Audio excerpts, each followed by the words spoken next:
Bom dia, gente. Bom dia a todas, todos e todes. Eu sou a Pamela Canato, sou gerente de Operações e Desenvolvimento Institucional do GIF, e a gente vai dar início à mesa Impactos da Reforma Tributária nas Organizações da Sociedade Civil e no Investimento Social Privado.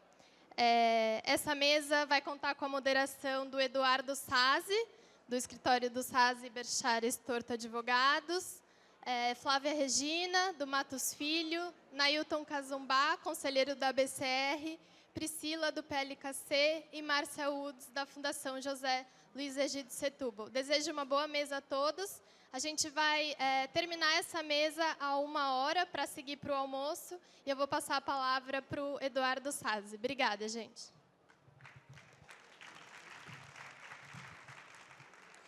Bom dia a todos. É um prazer estar aqui com vocês. Nós vamos abrir para perguntas no final, então nós vamos buscar ser bem compacto na apresentação desse tema complexo, que é a reforma tributária e o impacto dela no investimento social privado, na filantropia, no terceiro setor em geral. E eu gostaria de começar falando sobre o papel dos tributos no país, né, e como eles se alinham com a temática do Congresso, que é a desconcentração de poder, conhecimento e riqueza. O tributo é um instrumento de desconcentração de riqueza, porque o tributo no Brasil, ele tem uma função retributiva. O que nós pagamos reverte em educação, saúde, segurança, saneamento básico e outras atividades importantes, mas ele também tem um caráter redistributivo, porque o tributo arrecadado, por exemplo, em bairros mais ricos de uma cidade, é usado para fazer investimentos em bairros periféricos, né? O sistema, a contribuição previdenciária arrecadada, as contribuições para a Seguridade Social arrecadadas das classes mais afluentes e das empresas são utilizadas para manter o Sistema Único de Saúde e toda uma rede de proteção social. Então, o tributo é, sem dúvida, um instrumento de desconcentração de riqueza. Ele é, em essência, um instrumento fundamental para os estados, mas ele também tem uma outra vertente de desconcentração de riqueza, que é o incentivo fiscal, que é a forma com que um indivíduo, uma empresa, podem pegar parte dos tributos que eles colocariam no Caixa Geral do Governo e dar para um projeto ou uma entidade ou uma causa que é interessante, que ele acha importante que seja financiado. E o incentivo fiscal, ele surge, então, com esse papel. Ele é uma ferramenta de estímulo ao investimento privado em uma área que não costuma receber muito investimento, né? Por isso que nós temos incentivos fiscais ligados a determinados territórios, como, por exemplo, nós temos os incentivos da Zona Franca, para nós termos maior atividade econômica na Amazônia Legal, com os incentivos ligados à Sudene, para nós termos maior investimento na região Nordeste, né? E por isso nós temos investimentos, incentivos fiscais na área da oncologia, na área da proteção da infância, proteção dos idosos, cultura, esporte. Ou seja, o incentivo fiscal, ele utiliza uma ferramenta da tributação para desconcentrar esses investimentos, né, nessas áreas que são importantes para todos nós e o que atrai muitos de nós aqui sobre o investimento social privado e a filantropia corporativa. Mas nós temos hoje um grande momento, que é a reforma tributária. A reforma tributária está alterando profundamente o sistema tributário brasileiro. Eu digo até que ela não é uma reforma, ela é uma revolução tributária. Porque nós nunca tivemos um imposto dividido entre estados e municípios, que vai ser o IBS, Imposto sobre Bens e Serviços. Nós nunca tivemos o imposto dos estados e municípios espelhado numa contribuição federal, que é o caso da CBS, Contribuição de Bens e Serviços. Então, isso é totalmente novo no Brasil e enfrenta desafios. Porque esses dois impostos, o IBS e o CBS, juntos, vão responder por 40% da carga fiscal brasileira. De longe, será o maior tributo do país, se nós considerarmos os dois iguais, porque IBS e CBS são gêmeos siameses, um não desgruda do outro. Né? Então, e eles afetam o terceiro setor, afetam a filantropia, afetam o investimento social privado de várias formas. Porque eles incidem sobre operações onerosas com bens e serviços. Eles são mais do que o ISS e o ICMS. Eles incidem sobre novas operações. E essas novas operações também estão no setor sem fins lucrativos. Então, nós vamos discutir esse impacto aqui. Também nós temos uma grande preocupação da reforma tributária com a restrição dos benefícios tributários, do qual o incentivo fiscal está incluído. Né? Então, a reforma não é uma única lei, mas um conjunto de leis que estão afetando sensivelmente o setor. Por exemplo, essa reforma dá aumento da alíquota de isenção do imposto de renda para R$5.000. Muito positiva para o indivíduo. Mas vai tirar da base de contribuição do FIA e do Fundo Idoso 90% das pessoas físicas. Vejam só. Né? Pode ser boa, aumenta a faixa de isenção do imposto de renda. Menos doador para o Fundo da Infância, menos doador para o Fundo Idoso. Menos doador para os outros projetos. Quanto isso afeta as estratégias de captação de recursos? Como isso afeta a dinâmica econômica? Então, é isso que nós vamos discutir aqui. Né? A primeira a falar será a Flávia. Todos nós, Flávia, Nailton, né, Márcia e Priscila, nós estamos muito empenhados nesse tema da reforma tributária sobre várias perspectivas. Né? O GIF, juntamente com várias outras organizações aqui presentes, faz parte de uma aliança que estamos buscando ter uma incidência no Congresso Nacional para que esse cenário não seja tão ruim para o setor sem fins lucrativos. Conseguimos alguns êxitos importantes, nós vamos trabalhar aqui, mas existem desafios a serem atendidos também. Então, continua a necessidade de desconcentração de riqueza, continua a necessidade de aprimorar os instrumentos de financiamento da sociedade civil organizada. E aí, nós vamos começar agora, então, passando a palavra para a Flávia. A Flávia é advogada sócia do Matos Filho, né, tem uma atuação consagrada e reconhecida no setor sem fins lucrativos. E aí, eu vou começando fazendo uma pergunta para ela, que assim, Flávia, como fica a nova estrutura tributária da Emenda Constitucional 132, com a edição da Lei Complementar 214, que é a lei complementar que regula o IBS e CBS? E qual é o impacto nos custos dos projetos? Há uma diferença do impacto para as entidades imunes e para as entidades isentas? Flávia, por favor. Bom dia a todas e todos. É um prazer estar aqui. Eu queria agradecer na pessoa da Pamela e do Cássio o convite para estar aqui. É um prazer. Esse tema tem, como diz o Eduardo, ocupado nossas agendas de maneira constante. Se você até puder colocar o próximo, porque é um slide só. Isso. Ocupado nossas agendas de uma maneira constante, e é um tema árido, então vou ficar horas, o dia inteiro, para fazer a explicação da emenda constitucional. Não, gente, tenho 10 minutos, a gente vai tentar traduzir aqui o espírito da reforma tributária para todo mundo. Então, por que eu trouxe só esse slide? Para vocês conseguirem ver... Ai, não, já fiz errado, olha. Pronto, não vou nem mexer. Que o objetivo da reforma era trabalhar o consumo. Então, a gente tem 5 tributos que incidiam sobre consumo. 2 impostos, o ISS e o ICMS, que vão virar imposto sobre bens e serviços, IBS. 2 contribuições de âmbito federal, que era o PIS e a COFINS, e que vão se tornar a CBS. E a gente tem um imposto federal, que é o IPI, que era o Imposto sobre Produtos Industrializados, que isso afeta pouquíssimo o terceiro setor, que vai virar um tributo de uma característica extra fiscal para produtos específicos que vão ter, e ele vai chamar imposto seletivo, e os produtos vão estar previstos numa regra especial. Então, vamos esquecer um pouquinho esse aqui, e a gente vai se concentrar nos 2 que foram criados a partir da emenda constitucional e que estão sendo regulamentados pela Lei Complementar 214. Bom, gente, como o Sasi falou, é uma bela revolução. E como isso nos afeta?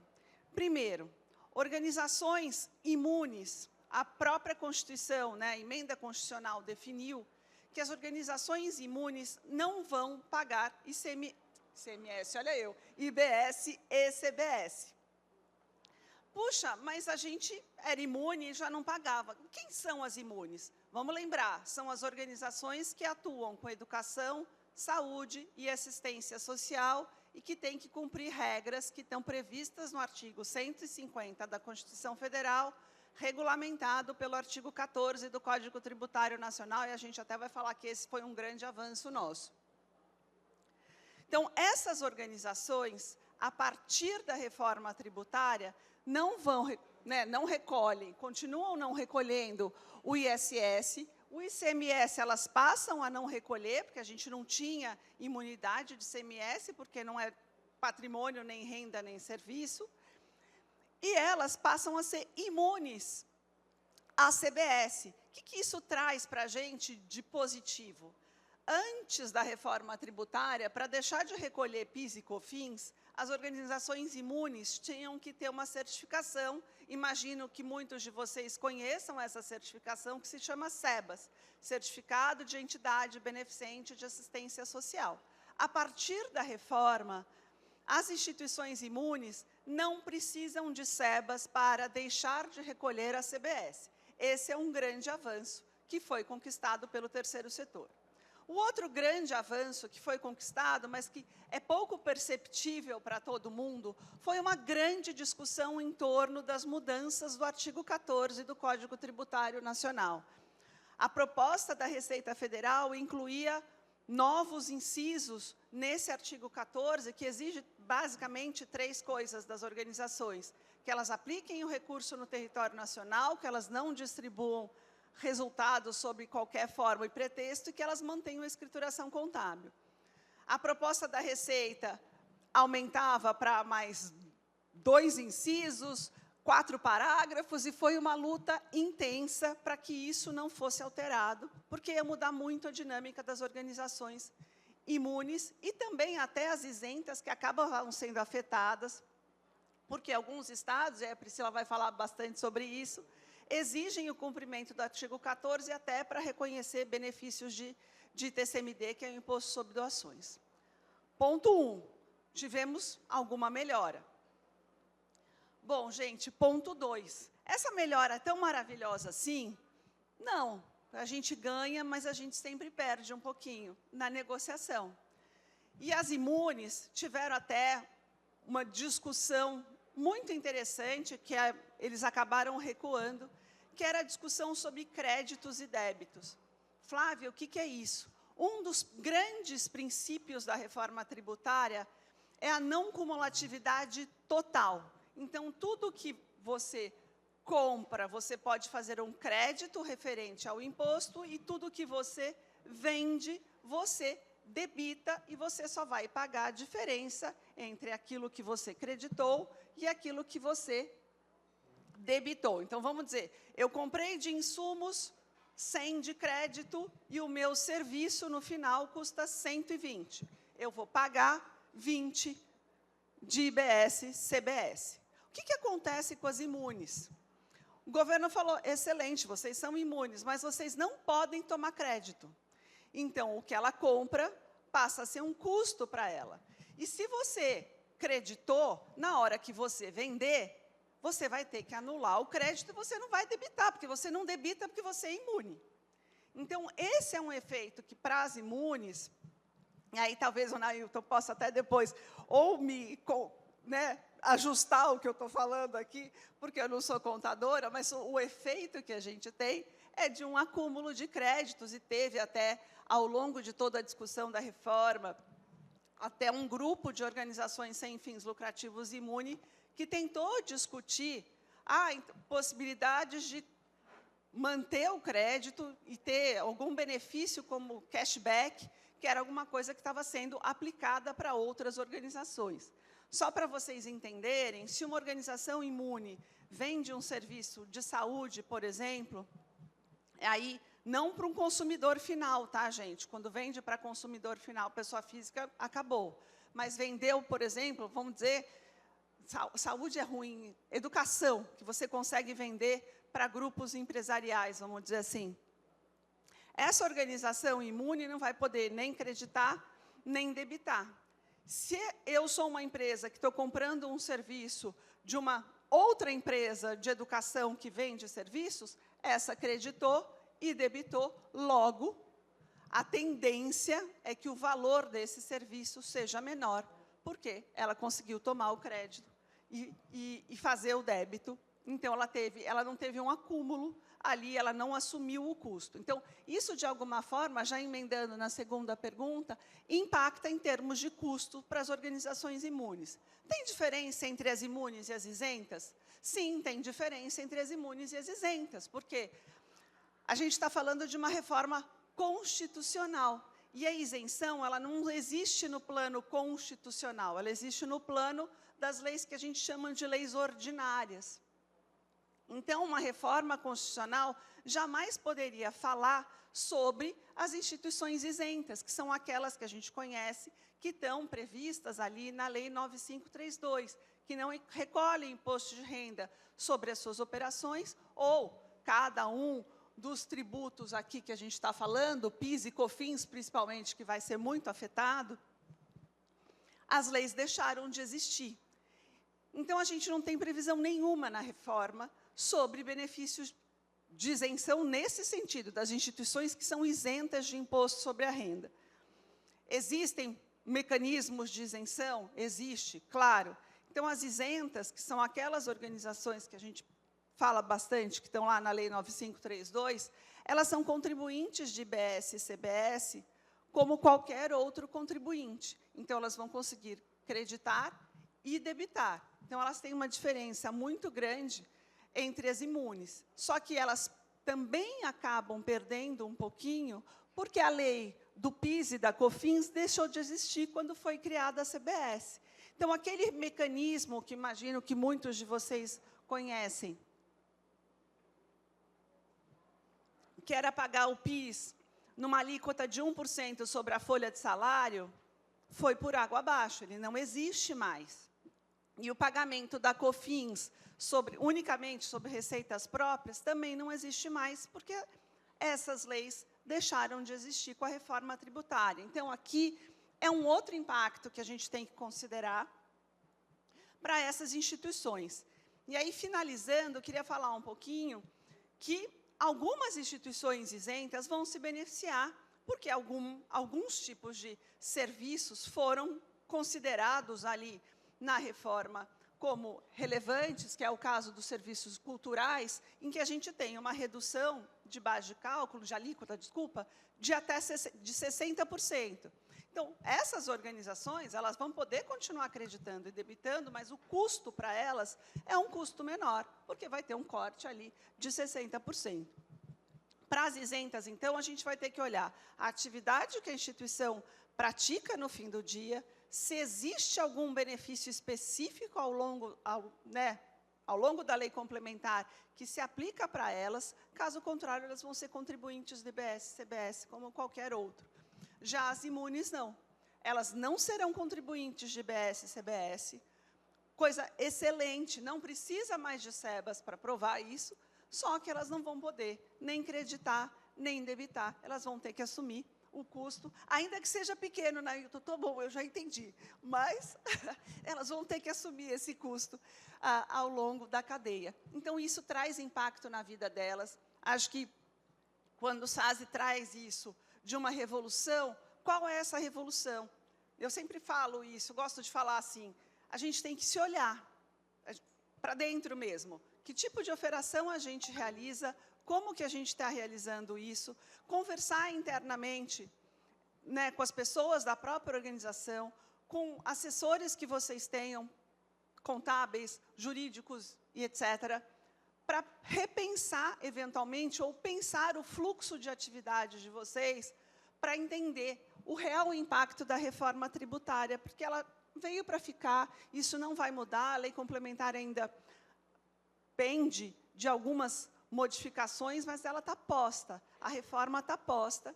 Mas tem coisas boas. A Priscila vai falar agora, depois de mim, ela vai falar sobre coisas boas. Obrigado, Flávia. Então, vejam, o IBS-CBS vai afetar o terceiro setor. Essa é a mensagem. As entidades sem fins lucrativos vão pagar IBS-CBS. E esse custo é 28%, quando se acabar, completar a transição. Você vai pagar sobre todo o fornecimento feito para você, entidade. Você vai pagar sobre o aluguel da sede. Você vai pagar sobre os serviços de seus fornecedores. Você vai pagar sobre as mercadorias que você compra. Uma grande questão é que ele também vai incidir sobre doações com encargos, em benefício do doador. Isso vai afetar a estratégia de reciprocidade para projetos incentivados. Porque os projetos incentivados também vão pagar IBS-CBS. O projeto da Lei de Incentivo da Cultura, o esporte, o projeto do FIA, Pronas, Pronon, e por aí vai. Vai haver incidência. Aquelas que são imunes, nos seus fornecimentos não pagarão, como a Flávia disse, mas absorverão todo esse custo. Temos que olhar para os orçamentos. Temos que pensar esse impacto no nosso orçamento de custo, para rever preço, para rever estrutura de financiamento. Se a entidade é isenta e cobra pelos serviços, entidade cultural que vende um ingresso para um evento, que vende o livro, alguma coisa, entidade esportiva que vende ticket, né, para o evento, poderá ter uma compensação do crédito. Bom, mas pagará no seu fornecedor, vai aumentar o seu preço de venda. Para quem saiu melhor na conta? Quem se dedica à pesquisa, às entidades de ciência e tecnologia. Por quê? Porque quando elas prestam serviços, elas não pagarão IBS-CBS, os seus fornecedores, mas todos os créditos das etapas anteriores elas conseguirão acumular. E com isso poderão pedir a devolução desse crédito em dinheiro. Então, se do setor sem fins lucrativos algum setor saiu hiper privilegiado, eu diria que é o setor de pesquisa, as ICTs, Instituições de Ciência e Tecnologia. Então, com status melhor até que as imunes, na minha interpretação. Porque tudo que elas pagarem, elas vão conseguir recuperar em ressarcimento financeiro do governo. E no fornecimento que ela fizer, não haverá isso. Mas isso afeta, então, os incentivos. Aí a gente entra para a parte que eu vou passar para a Priscila. Também, junto com a reforma tributária, nós tivemos uma outra emenda constitucional, que é a emenda 109, que disse que o Estado tem que definir um limite para os benefícios fiscais, né, para que as contas públicas entrem numa base sustentável. E, no fim do ano passado, foi editada uma lei complementar, a 211, dizendo que, enquanto não houver superávit primário nas contas públicas, não poderá se conceder, ampliar ou prorrogar benefícios fiscais, o que inclui os incentivos fiscais do setor. E alguns deles têm data de validade, né? Então, nós temos um risco. Enquanto as contas ficarem desgovernadas, e nós sabemos a situação do orçamento é complexa no Brasil, o executivo está cada vez mais frágil, o Congresso está cada vez mais crescendo no orçamento, nós vamos ter um problema com a continuidade dos incentivos fiscais. Então, para a Priscila Pasqualin, advogada sócia do PLKC Advogados, também com uma grande atuação na advocacia do terceiro setor, na filantropia, vem a pergunta: quais são os impactos da emenda constitucional 109 da Lei Complementar 211 para os incentivos fiscais? E como ficou a desoneração do ITCMD, né, que é o Imposto sobre Doações? Priscila? Obrigada, Eduardo. Obrigada, Cássio, pelo convite. É muito bom estar aqui entre amigos. Uma das coisas que talvez eu tenha mais orgulho desses últimos anos aí é ter juntado, fazer parte de um grupo de escritórios de advocacia, de organizações, mas os escritórios são empresas, concorrentes, entre aspas, e a gente trabalhar colaborativamente, se complementando, é uma coisa que me dá muito, muito orgulho e prazer. Eu acho que gerou um resultado aí nessa incidência da reforma tributária importante, né, nos juntando a vários grupos da sociedade civil que já se organizam para fazer uma incidência, tentando não ter o fogo amigo, né? E acho que com isso a gente conseguiu ter algum desses avanços que a Flávia colocou. E eu, felizmente, fiquei com a parte bem mais legal para falar, porque IBS-CBS é muito chato. Eu estou impressionada como essa sala está cheia. Então, a minha parte tem uma parte não tão boa e uma parte muito boa. A parte não tão boa é a parte dos incentivos fiscais. Então, eu acho que a gente teve... a gente tem que olhar de algumas maneiras aí para os incentivos fiscais. Primeiro, o que o Eduardo colocou, né? A gente tem aí uma legislação que está possibilitando a restrição dos incentivos fiscais que a gente conhece hoje, que não sei se vocês sabem, mas eles têm um prazo de validade por uma outra lei, também tratando aí da responsabilidade fiscal do Estado. Os incentivos têm prazo, né, para terminar, e toda vez está terminando o prazo, se prorroga, por vezes tem que ter uma incidência mais ativa, por vezes não. Mas agora tem uma lei que vai impedir que seja renovado se não atingir o superávit primário, como o Eduardo falou. E isso é ruim, né? Porque o setor, acho que o da cultura é o mais tradicional, né? Que a gente tem aí com o uso do incentivo fiscal, e ele é muito dependente, né, do incentivo fiscal. Então, pode representar uma mudança e uma restrição de recursos incentivados.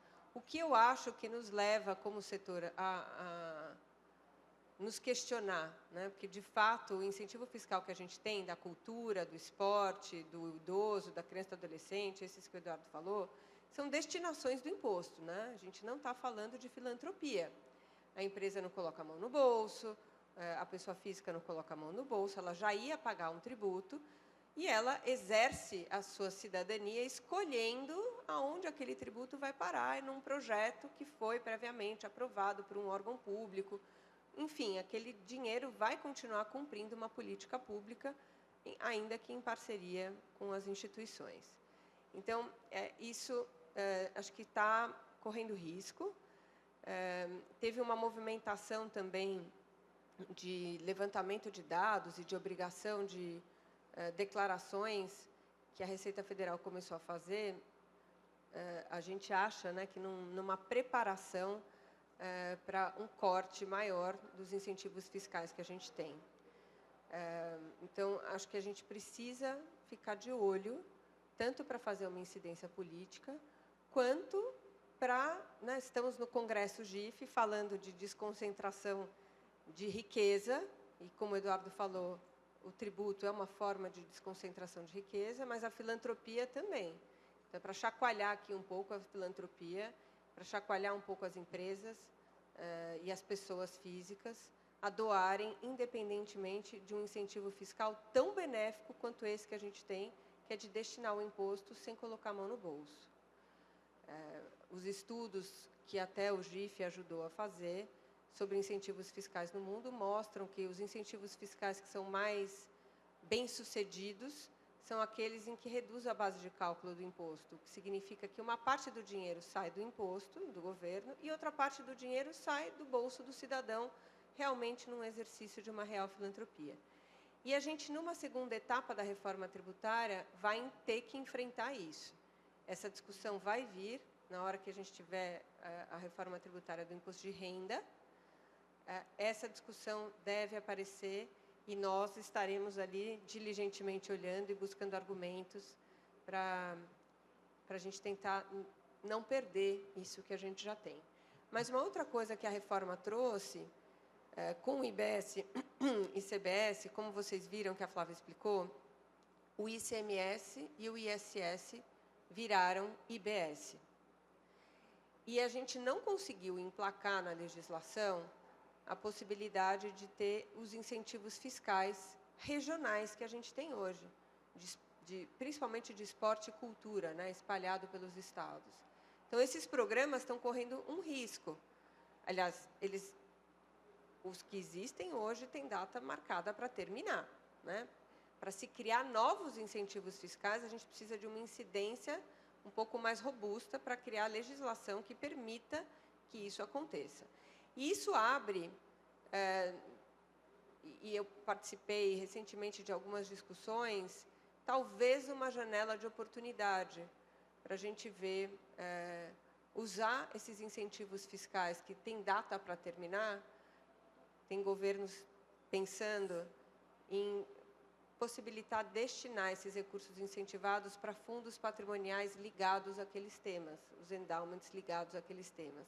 Porque já que isso vai acabar, então vamos, entre aspas, acumular um pouco desse recurso em fundos patrimoniais para que eles continuem a dispersar recursos para o setor. Mas, então, aqui a gente tem alguns pontos que a gente precisa ficar de olho e fazer a incidência política para a gente não perder aquilo que a gente tem hoje e que faz parte da nossa sociedade, né? Estamos acostumados aí no financiamento das instituições. Mas a parte mais legal, né? Eu acho que o avanço que a gente tem na reforma tributária que eu tenho para falar é a parte do ITCMD. ITCMD, imagino que todo mundo saiba, Imposto sobre Transmissão Causa Mortes, ou seja, Imposto sobre Herança, e sobre doações. Também um estudo feito pelo GIF, União Europeia, muitos dos que estão aqui, que participaram dessa pesquisa, viram que de 75 países, apenas 3 tributavam a doação filantrópica. O Brasil é um deles. E nós, como grupo, né, a gente criou o mote de que filantropia não se tributa. É um absurdo, é uma aberração. Esse imposto existe para tributar a herança ou a antecipação da herança. E de tantos esforços que foram feitos, né, pela BCR, pelo GIF, pelo IDES, pela BOM, todo mundo gritou pela APF contra o ITCMD. Temos 27 leis. Alguns dão isenção, outros reconhecem imunidade, procedimentos burocráticos, outros não reconhecem nada. Mas, com o esforço aí acumulado dos anos, a gente conseguiu, na emenda constitucional, ter a previsão de que o ITCMD não incide sobre as doações e as transmissões em testamento, no caso, para filantropia, filantrópicas. E nem as doações realizadas pelas instituições. As instituições doadoras, hoje, por vezes, elas têm a isenção do ITCMD no seu estado, mas, ao fazer a doação para um outro estado, elas acabam recolhendo o imposto, porque a legislação hoje posta fala que incide o imposto sobre essa transação também. Então, a gente conseguiu um bom avanço. Então, na Constituição, a gente conseguiu fazer constar que não tem a tributação da filantropia na entrada e na saída, né? Na doação para a instituição e dela para frente. A gente conseguiu ter uma amplitude de causas. Então, a Constituição usou uma expressão, mais uma expressão, de causas com relevância pública, e que a gente, então, fez aí a incidência política para o PLP 108, com principalmente 2 objetivos que foram alcançados. Ter uma amplitude de causas. Perguntavam para nós, não, mas então vamos fazer a lista? Faz a lista da UCIP, faz a lista das fundações, vamos fazer a lista de causas. E a Laís, que está aqui, que é a mãe do marco regulatório das organizações da sociedade civil, não cansava de falar, a gente não pode cair nessa. Não pode ter lista de causa, não pode. Então, a gente procurou ancorar nos princípios fundamentais da Constituição para a gente realmente ter uma amplitude de causas, porque a sociedade muda. Hoje as prioridades são umas, amanhã são outras.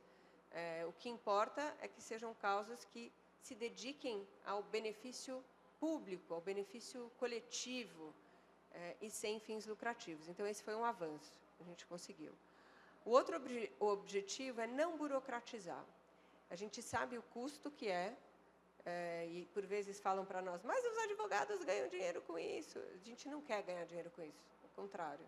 Isso é uma perda, é um desperdício de recursos, a gente ter uma burocracia tão grande para exercer um direito. Então, quanto mais a Receita Federal e a Estadual estão aparelhadas tecnologicamente, mais eles têm as informações que eles precisam, né? E uma fiscalização, todo mundo está sujeito o tempo todo. Então, por que a burocracia? Então, a gente conseguiu, no PLP, ter um princípio, né? Porque o PLP é o projeto de lei complementar que vai trazer essa norma nacional para todos os estados. Depois, cada estado vai ter que também fazer a sua norma estadual.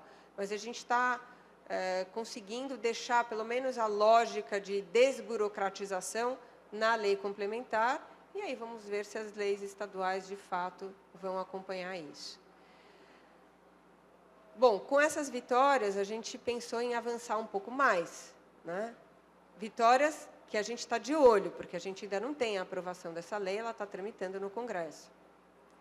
Mas a gente conseguiu fazer uma proposta de emenda, a emenda 22 ao PLP 108, feito a partir de um estudo que o escritório do Eduardo, junto com o Movimento Bem Maior, fizeram sobre tributação de riquezas no mundo, aonde a gente, não sei se vocês sabem, mas nos Estados Unidos, que todo mundo fala de uma supercultura de doação e tal, lá eles fizeram uma opção como sociedade, né? O imposto sobre herança é muito, muito alto, porque, teoricamente, eles não querem que o recurso fique acumulado por gerações nas famílias. O imposto, então, tributa-se, né? Pode chegar a 50%, e esse tributo, então, essa riqueza vai parar na mão do Estado. Ou, para reduzir o imposto sobre doação, pode-se criar fundações. Então, a cultura de doação lá também foi muito incentivada, além de outras características culturais que não vêm ao caso. Aqui, a gente tem um imposto sobre doação bem baixo, no Brasil, se a gente comparar com outros países do mundo. Mas a gente não fez uma incidência para aumentar o tributo, isso está em discussão e acho que não é o nosso papel.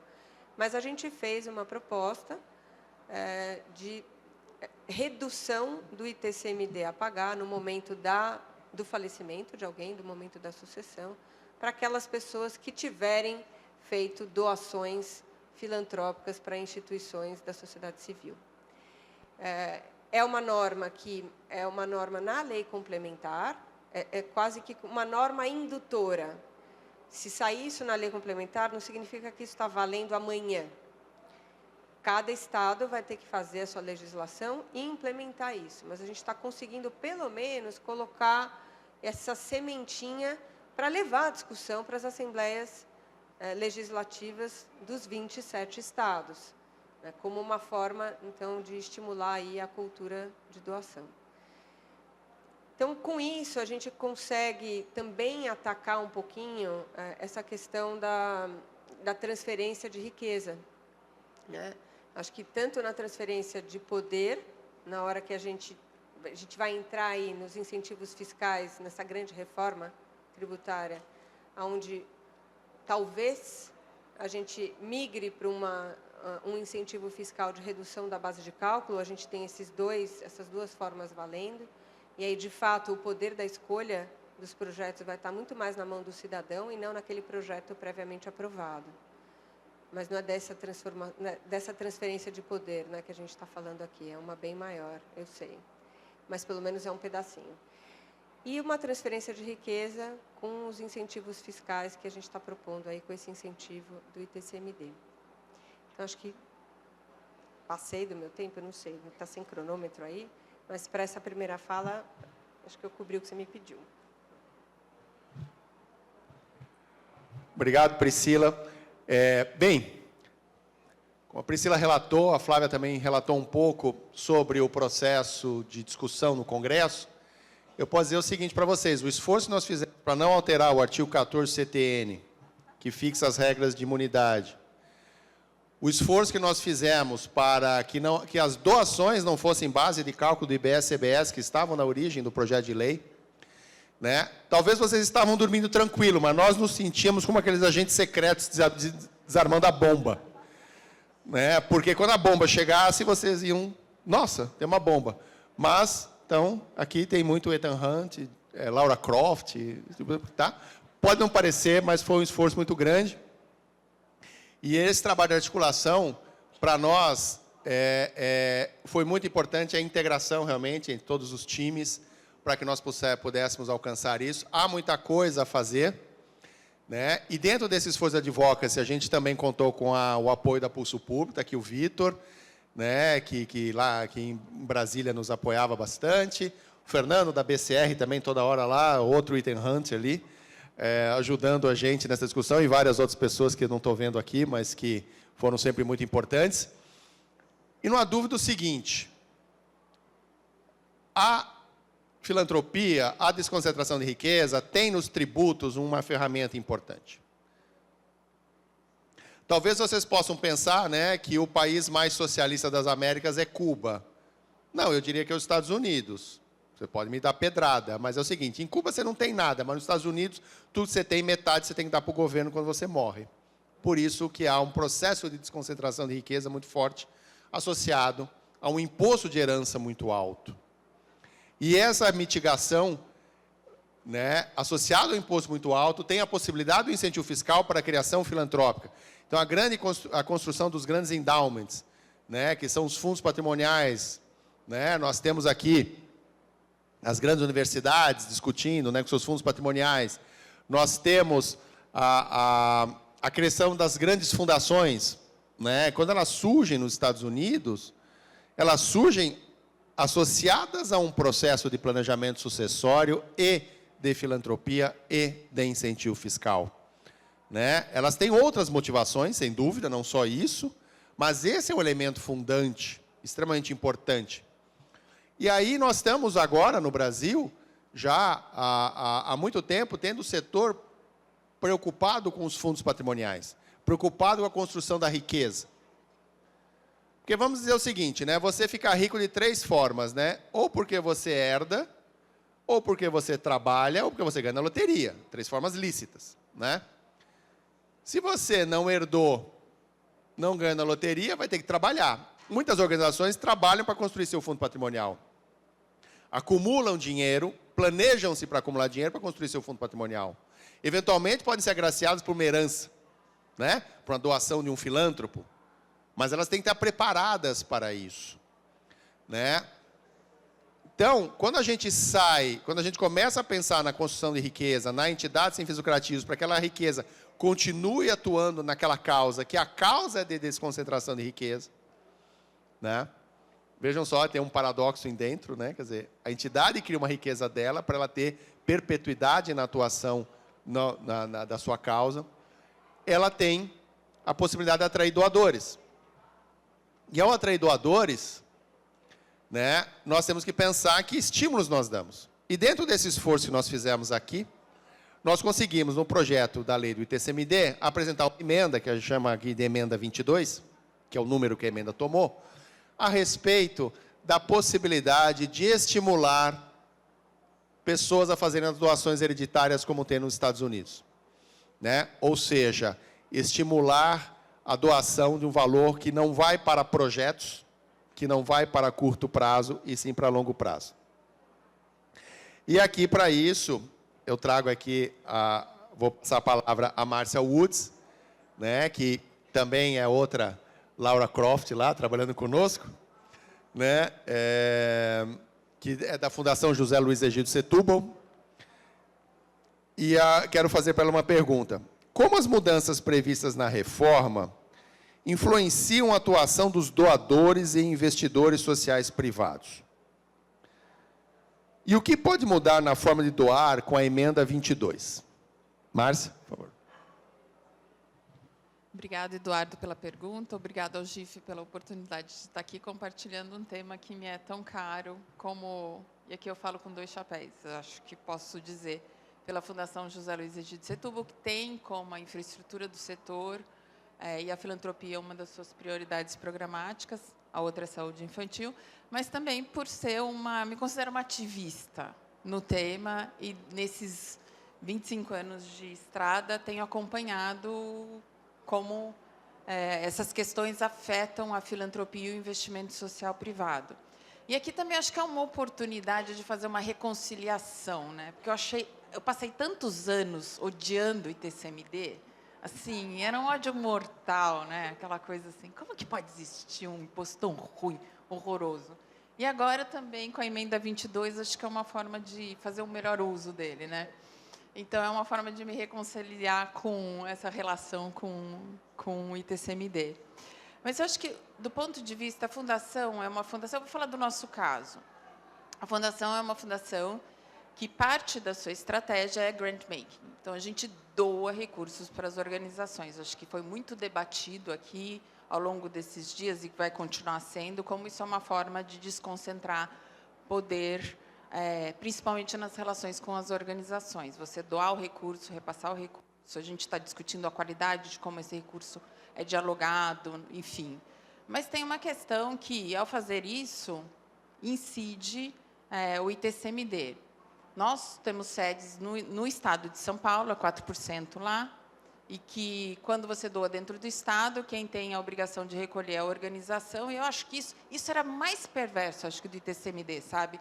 Porque não dava consciência para o doador de que aquela doação estava sendo tributada. Às vezes, ele nem tinha consciência, mas a organização, se passava acima de um valor, ela tinha que recolher o imposto. E, quando você doa para fora do Estado, que, de novo, é cruel em relação ao nosso tema, porque a gente está colocando uma prioridade de investimento no Norte e Nordeste para o das desigualdades. E, quando você olha de infraestrutura de saúde, acesso, é uma questão séria. Então, o nosso olhar para o Norte e Nordeste ele é bastante amplo e cada vez mais ganhando tração. E aí é onde a gente recolhe imposto. Então, e assim, o montante, o ano passado a gente doou 8 milhões e alguma coisa, então a gente arrecadou aí 130 e tantos mil reais da nossa parte. Eu não contabilizei aqui quem arrecadou dentro do estado de São Paulo.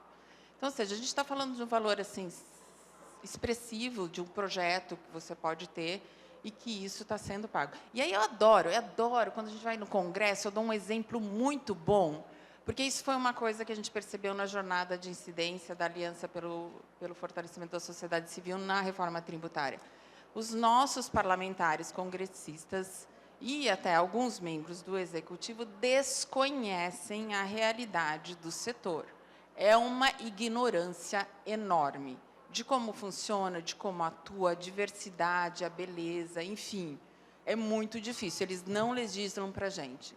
Há exceções com proposições legislativas específicas, mas, quando tem essas grandes reformas e esses grandes debates, é ignorado. É um desconhecimento assim, enorme sobre isso. E eu usava um exemplo muito, muito simbólico, que é quando teve a crise Yanomami, a Fundação foi fazer um apoio para o Unicef, para doar os leites terapêuticos, para apoiar, né, com aquela desnutrição crônica que tinha das crianças, e a gente teve que pagar ITCMD. Era uma crise humanitária, emergência do governo, com um comitê estratégico que o Unicef fazia parte, esse leite terapêutico foi aprovado para poder entrar no país, e, mesmo assim, a gente teve que pagar imposto para fazer essa doação. Isso é um absurdo. É interesse ou não interesse do país isso?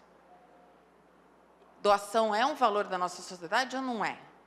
A gente acredita nisso? Então, isso é inaceitável.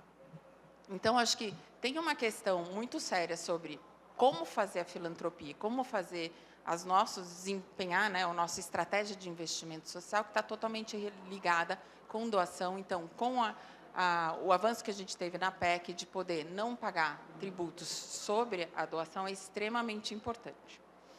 Agora, a oportunidade que a gente teve com a emenda 22 é maravilhosa, né? Porque eu sinto que a gente está dando o triplo mortal carpado. Então, a gente sai de pagar imposto e daí a gente vai trazer um incentivo, né? Yes! Então, aí é onde que meu coração deixa de ser peludo e eu falo assim, poxa, vamos lá. Então, a gente põe a emenda 22, como foi explicado aqui, ela possibilita os estados...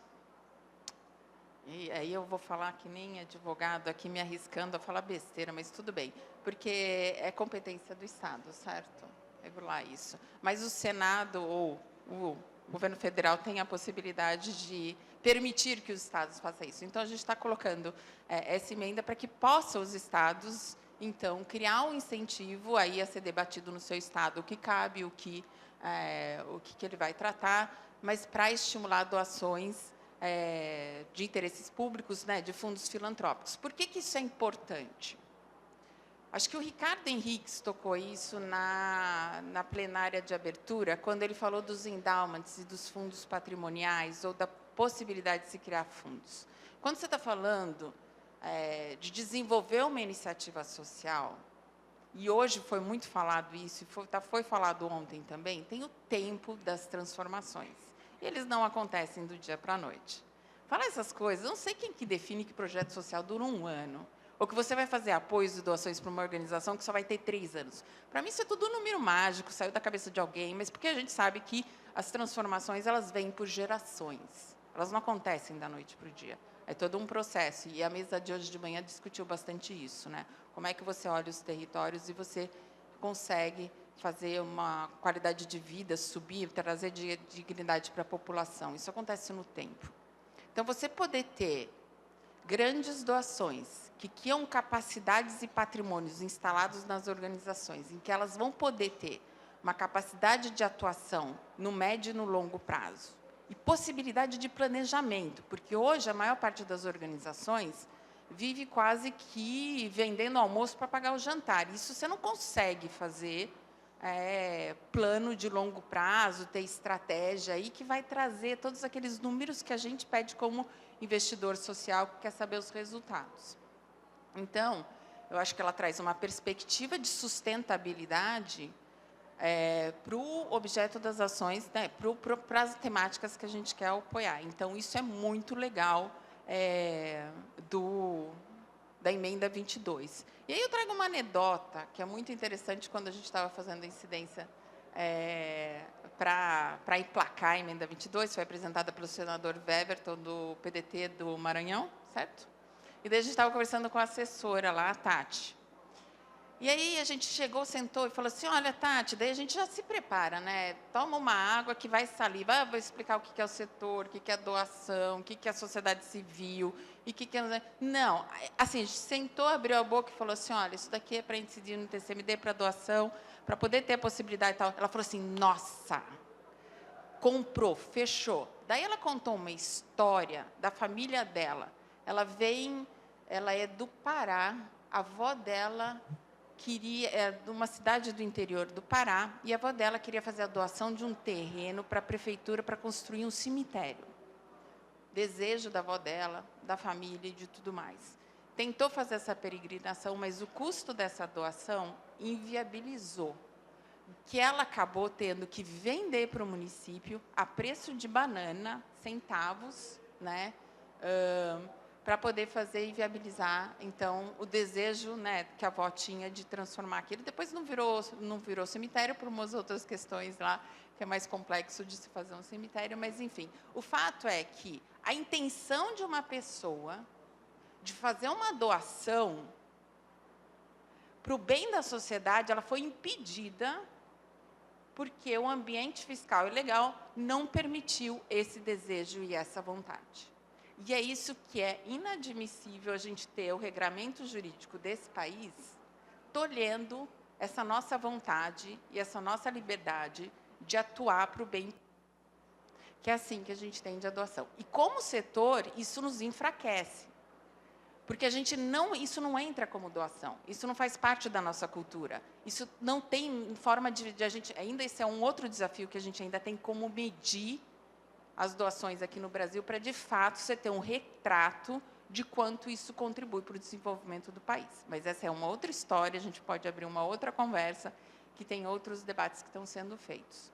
Mas, enfim, então, acho que eu vou concluir aqui a minha fala, mas antes eu gostaria de reforçar o quão especial fazer parte da Aliança pelo Fortalecimento da Sociedade Civil. Acho que na plenária de abertura também teve um comentário assim, né, de quantas vezes é difícil o nosso setor colaborar. Bom, esse é um dos exemplos que mais me enche o coração e o brilho e o orgulho de fazer parte da filantropia, porque, de fato, como a Priscila colocou aqui, você tem os escritórios, e aqui, gente, sem falsa modéstia, a gente está com os melhores que conhecem o nosso setor, né, Laís?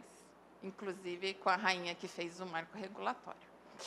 E as organizações que estão apoiando, e as organizações representativas do nosso setor. Nosso setor é muito diverso, a gente se fragmenta muito.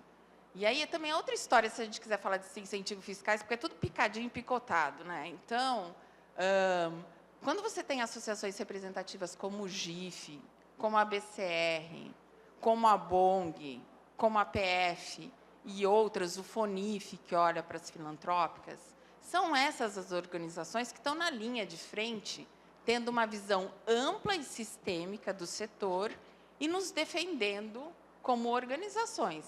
Seja você uma fundação, seja você uma associação, seja você doador de recursos, seja você captador de recursos. Eu acho que tem um papel de fortalecer aí, pelo menos é a crença que a Fundação José Aloysio de Setúbal tem, do papel estratégico que essas organizações têm para nos defender e estar nesses espaços de incidência, fazendo advocacy e pleiteando tanto as melhorias e observando essas questões que estão aí na reforma tributária. Então, tem um papel importante. E eu acho que hoje a gente só conseguiu as conquistas da reforma tributária que tivemos por conta de um processo que começou lá atrás, quando teve o Sustenta OSC, que foi essa iniciativa que a Priscila, já foi mencionada aqui antes, que o GIF encabeçou, com recurso da União Europeia, junto com a FGV, e depois teve o espaço que a BCR teve de fazer incidência com uma PEC para acabar com o ITCMD, apresentada pela senadora Mara Gabrilli, ou seja, foram passos que foram dados ao longo desses últimos anos, eu diria, da última década, que nos possibilitaram hoje ter essas conquistas. Então, acho que tem um papel fundamental dessas organizações de infraestrutura do setor, que são pouco reconhecidas e apreciadas, mas que têm, para, de fato, hoje a gente está tendo essa discussão também com qualidade, tendo essa capacidade de incidência. Então, eu fico muito feliz de estar junto com esse grupo de escritórios de advocacia, essas organizações representativas e também outras filantropias, como o Instituto BEGE, um movimento bem maior, que entende a necessidade da gente defender a doação e o investimento social, mas numa visão de setor. É isso. Obrigada. Obrigado, Márcio. Extremamente importante, de fato, é um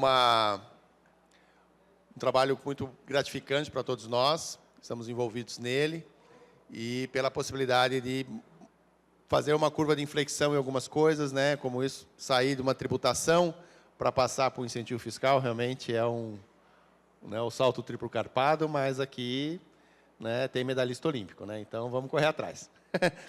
Mas é o seguinte, não há dúvida que essa reforma, então, afeta o setor, e afeta a estrutura de custos, afeta a forma de planejamento financeiro, né? E aí, eu gostaria de convidar agora o nosso colega aqui, Nailton Cazumbá, né, contabilista, conhece profundamente o setor, para responder uma pergunta que eu acho que deve estar no fundo da cabeça de todos vocês, vou verbalizar aquilo que vocês nem pensaram ainda, mas vão falar, puxa, eu estava pensando nisso. Que é, de que forma a reforma tributária afeta o planejamento financeiro, a estrutura de custos e a sustentabilidade das organizações? Li o pensamento de todos, né? Vamos lá. Nailton, 10 minutos. Bom dia, boa tarde também, né? Dependendo do horário. Então, agradecer também pelo convite, pela possibilidade de participar dessa mesa cheia de feras. Estou aqui hoje representando a BCR, mas também já não preciso mais falar da importância da instituição, que a Márcia fez muito bem. E eu acho que eu fico com a parte mais complexa, né? Falar sobre a parte operacional dos impactos da reforma tributária nas entidades sem fins lucrativos. Então, o Eduardo pontuou 3 situações, né? Sustentabilidade, planejamento financeiro e sistema de custos. Então, na minha resposta, eu vou trazer algumas informações que já foram passadas aqui pelas antecessoras, com relação principalmente à sustentabilidade, né? O que é que a reforma tributária influencia na sustentabilidade? Vimos aqui que existe um grande risco de os incentivos fiscais terem prejuízos pela situação de que, se realmente o governo não tiver fechando suas contas positivamente, não vai poder criar e nem ampliar os incentivos fiscais a nível federal. Mas tem uma grande preocupação também existente, é que muitas instituições têm a sua sustentabilidade, ou parte delas, com incentivos estaduais e municipais. Então, uma vez que, como a Flávia falou, o ICMS vai deixar de existir, o ISS vai deixar de existir, automaticamente os incentivos fiscais a níveis estaduais e municipais podem seguir o mesmo caminho. Então, as instituições que têm dentro da sua planilha, da sua estrutura de receitas, os incentivos estaduais e municipais vão precisar também repensar, porque pode ser que esses tributos, esses incentivos, deixem de vir por esse caminho. Então, é um ponto número 1 com relação à sustentabilidade. Outra situação, as organizações precisam identificar ou rever de onde vêm suas receitas. E, claro, isso vai depender da situação de se ela é imune ou se é isenta. Então, lembrando, quem são as imunes? Aquelas que atuam diretamente com assistência social, educação e saúde. Essas vão ter menos impacto. Vamos excluí-las para eu poder responder melhor. Aquelas que são consideradas isentas. Cultura, esporte e outras áreas, meio ambiente, essas vão sofrer impacto, vão ter a sua sustentabilidade abalada a depender do seu tipo de receita. Aquelas que prestam serviços que hoje basicamente não são tributados, vão passar a receber uma carga tributária que pode chegar até 28%. Mas elas não vão calcular 28% e pagar diretamente ao governo, porque depende do que ela investiu nas suas compras, nos seus serviços. Então, é uma série de variáveis. Por falar em sistema de custos, nós não vamos ter um sistema de custos aplicável ao terceiro setor. Isso vai depender de várias condições. É imune ou é isenta? De onde vêm suas receitas? De onde vêm suas despesas?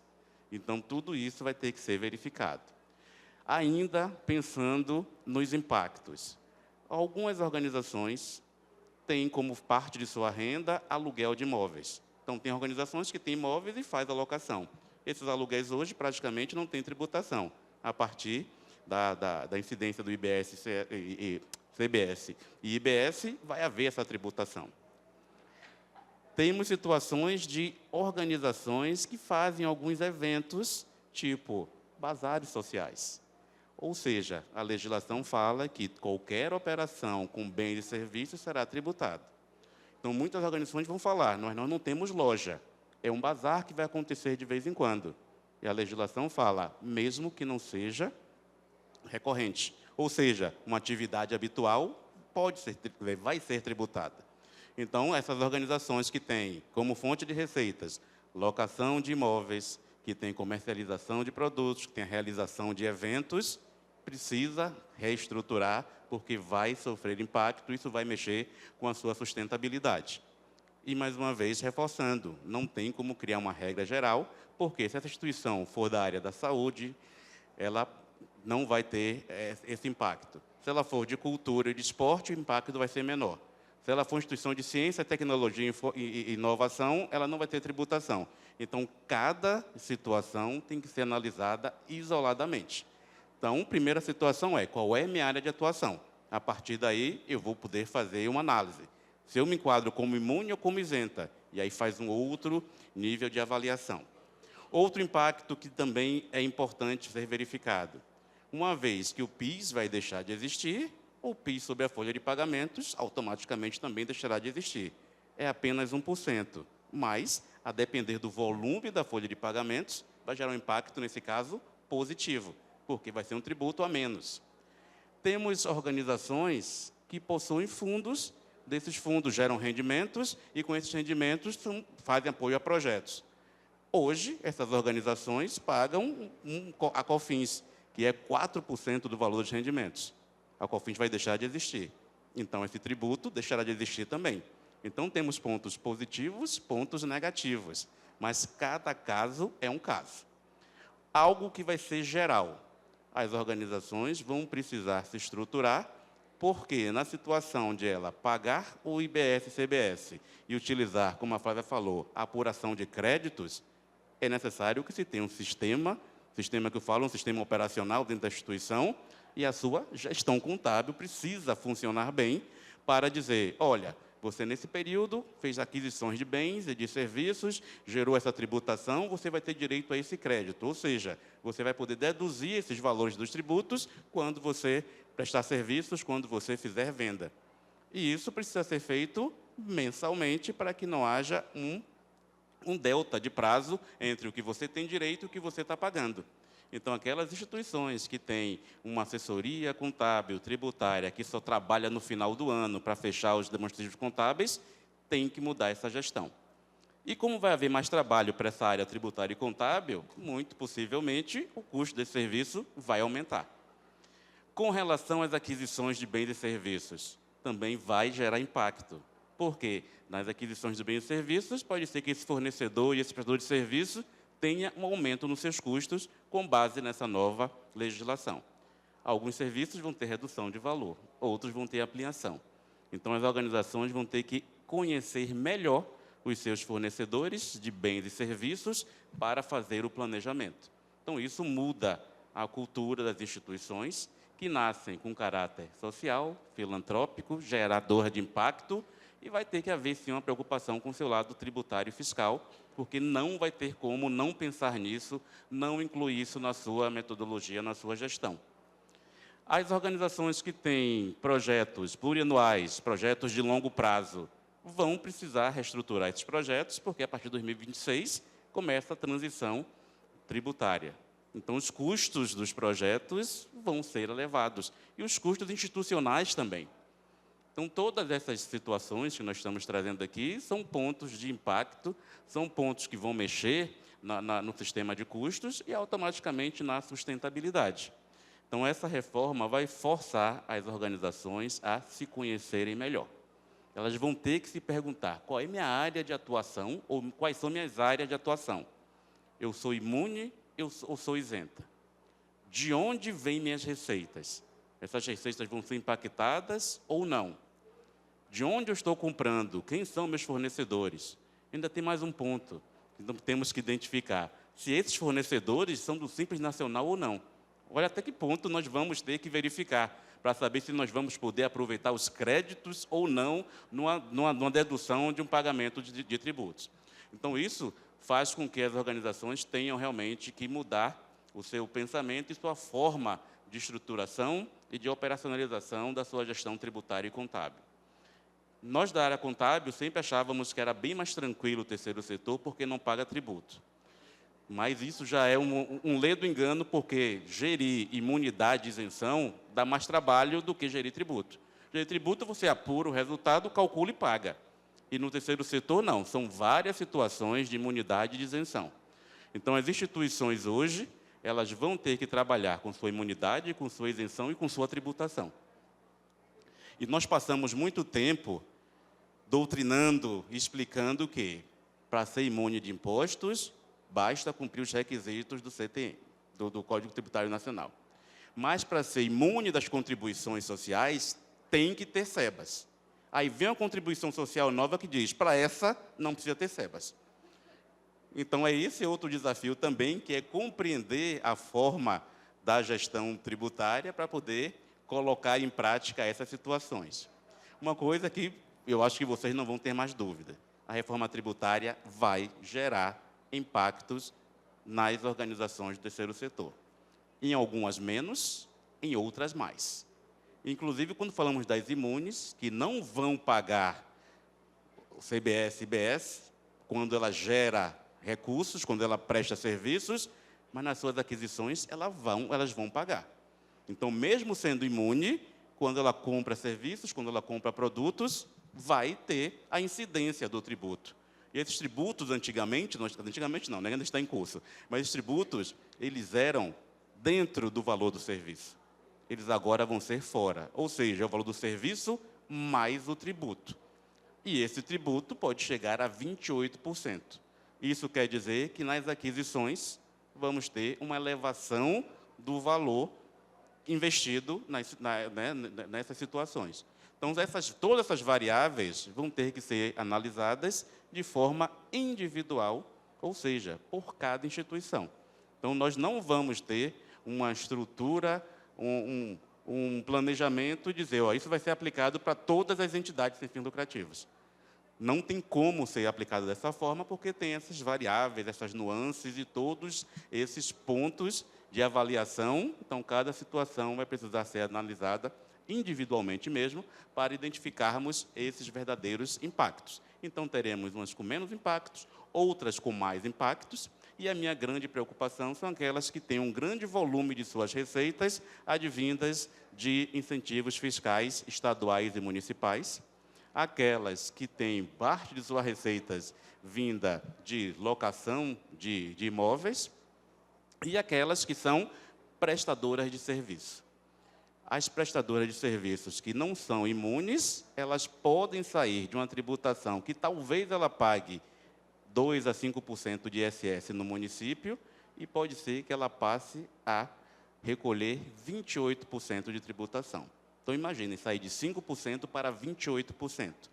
E isso vai fazer com que essas entidades façam uma reavaliação de precificação dos seus serviços, porque não vai ter como manter esse aspecto filantrópico se ela tiver desequilíbrio financeiro.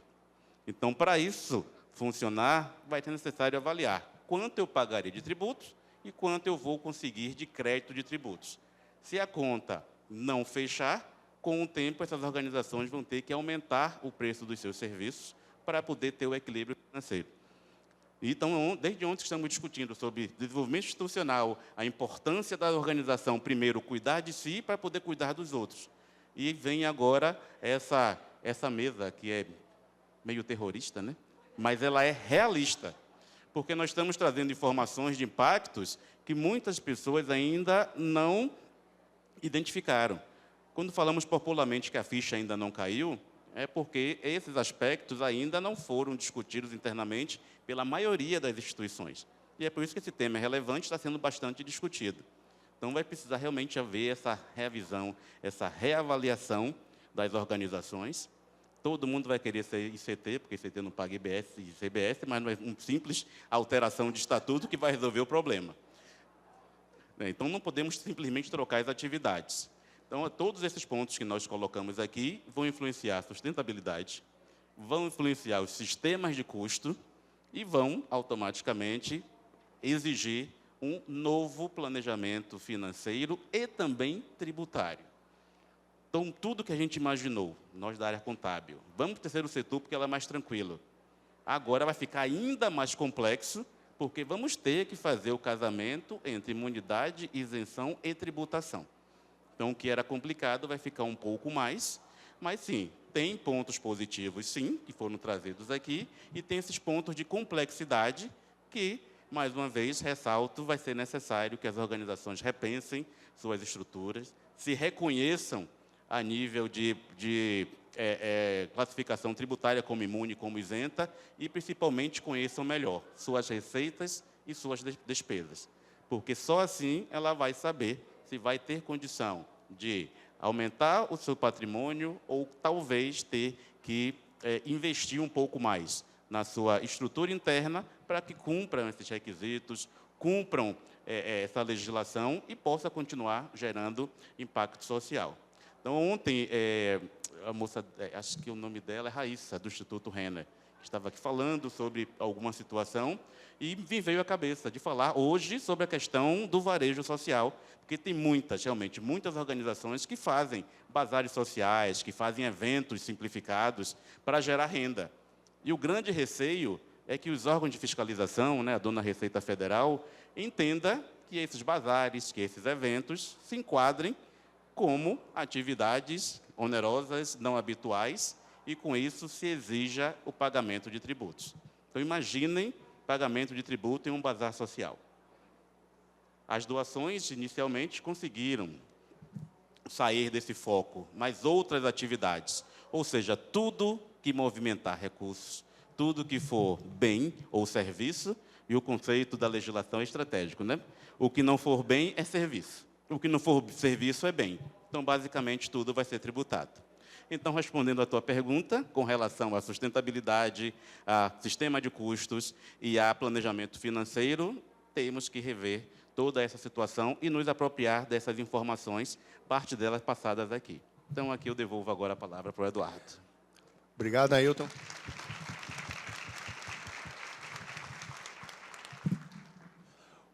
Fazendo o fechamento, como vai funcionar a transição? Agora, em 2025, a vida segue com os tributos que a gente já conhece. Em 2026, vai ter a incidência de 1% sobre os preços, 0,1% de IBS, 0,9% de CBS, mas esse valor vai poder ser compensado com o COFINS, ou o PIS, em 2026. Em 2027, nós vamos continuar com 1% de IBS, só que agora dividido entre Estado e município. Em 2029, vamos continuar com 1% de IBS, agora continuar dividido entre Estado e município. Então, nós vamos ter 3 anos com uma alíquota de 1%. Que talvez pode dizer, a gente consegue absorver. Mas é o período fundamental de reestruturação financeira, porque a partir de 2029, o IBS começa a subir, e a CBS também. E aí, nós vamos ter a redução do ICMS progressiva, mas a perspectiva é que vai haver uma inflação do setor de serviços. Porque o serviço hoje paga 5, vai pagar 28. Né? Então, vai haver uma inflação do setor de serviços. E a inflação do setor de serviços afeta o terceiro setor, que é um setor de serviço. E é um setor que contrata serviço. Então, nós temos 3 anos para fazer esse planejamento, a estrutura de custos, entender a saída dos incentivos fiscais do cenário, entender que a doação com encargos de publicidade vai passar a ser tributada, para que a gente se organize. Quem se organizar melhor vai estar mais preparado para enfrentar o que virá depois. Então, eu gostaria de agradecer, em nome do GIF, a presença do Nailton, da Flávia, da Márcia e da Priscila. Né? Nós temos agora 1 minuto, e eu não sei se vai... Bom, passo aqui, por favor.